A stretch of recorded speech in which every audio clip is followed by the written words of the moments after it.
Friends, चलिए अब देखते हैं कि शादी में बारात का क्या महत्व है। दूल्हा घोड़ी में बैठ के ही क्यों आता है, कार में ही बैठ के क्यों आता है, कार क्यों सजाई जाती है और हर जगह का रिचुअल अलग अलग क्यों होता है। दूल्हे के स्वागत का कहीं तोरण मारना होता है, कहीं द्वार पूजा होती है। जैसे हम बघेलखंडी है तो हमारे यहाँ द्वार पूजा होती है और राजस्थानी कल्चर में तोरण को मारते हैं। चलिए अब इस रिचुअल के महत्व को समझते हैं, हमारे साथ लास्ट तक बने रहिए। अच्छा सुनो, सब्सक्राइब करते समय घंटी भी बजा देना ताकि जब मैं ऑनलाइन आऊँ तो तुम्हारे भी फोन की घंटी बजे। नमस्ते, मैं रेणु वर्मा महाकाल बाबा की नगरी उज्जैन से आप सभी का अपने channel the daily devil with Renu में स्वागत करती हूँ।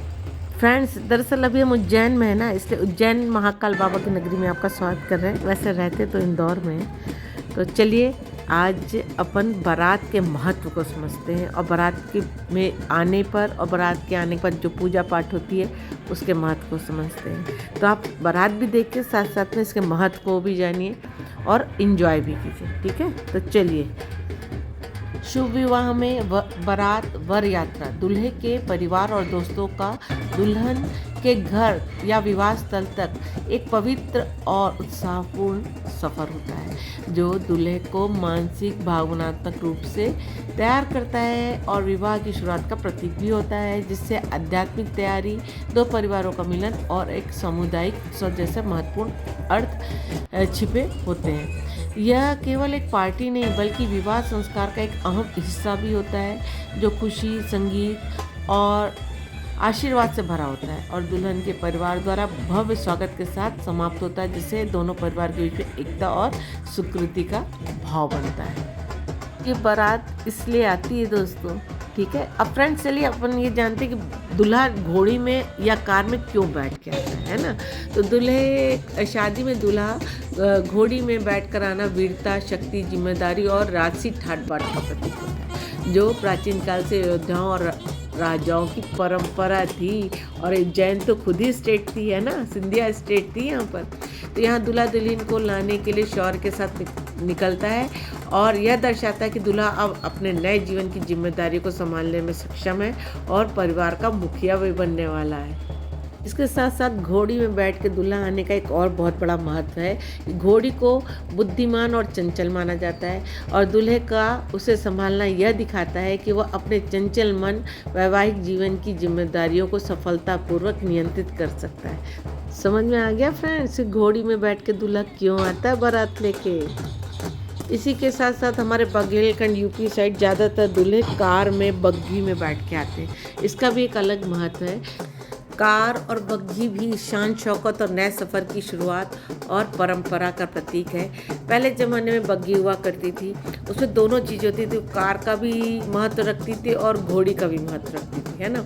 अब नए ज़माने में थोड़ा सा चेंज आया, बग्घी अभी भी है पर ज़्यादातर लोग बग्घी के बजाय घोड़ी में बैठ के या सजी धजी कार में बैठ के दूल्हा बन के जाते हैं। तो इसका ये एक स्टाइल भी दर्शाता है और भव्यता और यादगार पलों को भी जोड़ता है, खासकर जब दूल्हा की बारात में बहुत सारे उसके दोस्त रहते हैं ना, तो कार के आगे नाचते नाचते जाते हैं। और कार में भी दूल्हा जब आता है तो एक अलग शान और शौकत के साथ आता है। कार का भी आजकल बहुत महत्व है ना फ्रेंड्स।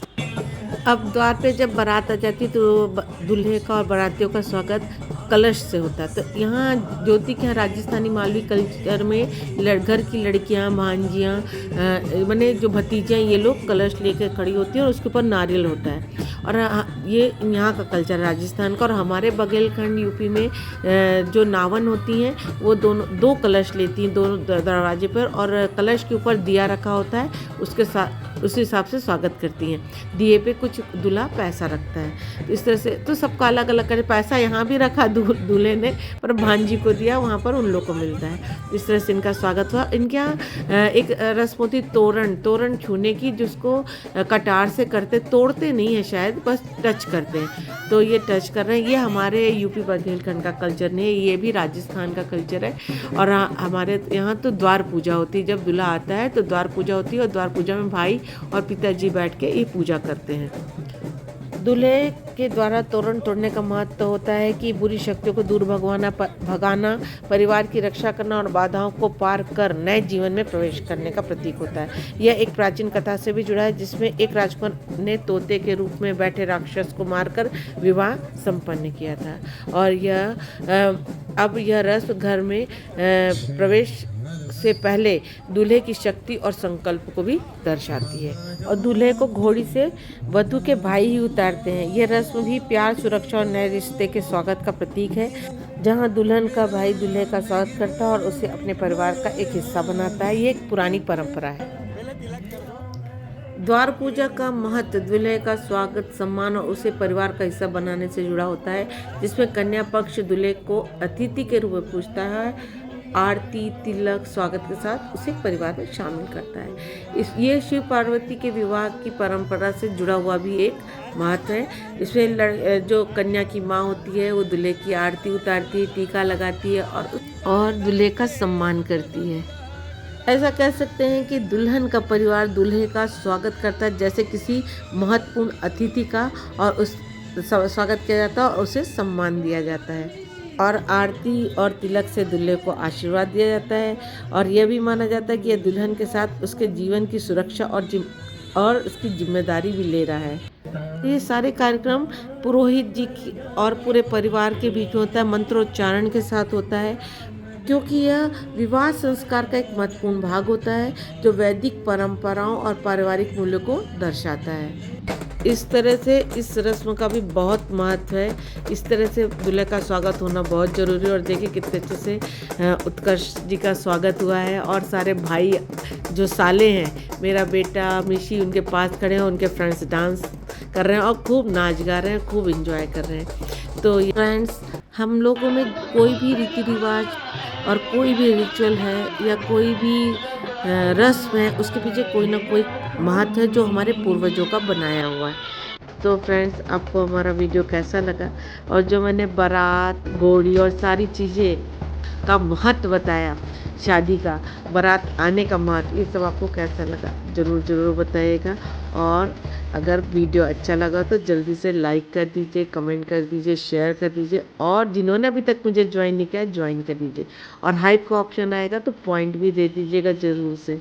और जिन्होंने नोटिफिकेशन ऑन नहीं किया प्लीज़ जल्दी बेल आइकन को प्रेस कर दीजिए। नेक्स्ट ब्लॉग में कुछ फिर नया अच्छा सा लेके आते हैं, तब तक के लिए आप सबको बाय बाय।